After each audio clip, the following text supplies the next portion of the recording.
يعني دورنا ان الكلاينت بيجي يقول والله انا عايز اعمل واحد اتنين تلاتة، نعرف نسأله الاسئلة اللي هتوصلنا للحتة اللي فعلا هتريحه. لان ساعات كتير الكلاينتس اساسا بيبقوا متأثرين بالترندز، او متأثرين انه راح بيت فلان فشاف حاجة فعجبته. كتير جدا بتتقالي انا رحت مطعم الفلاني شفت السقف طالع ونازل وحركات وبتاع، فبقول لها ايوه المطعم ده انتي قعدتي فيه قد ايه؟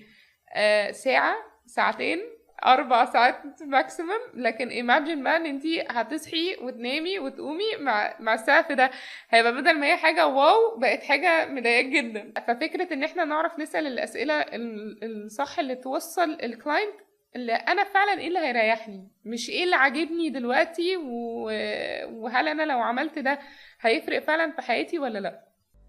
لو عايز تشوف الحلقة كاملة وتشوف كل حلقات Interior Talks هتلاقي اللينكس موجودة في البايو أو في أول كومنت تحت الفيديو ده على طول.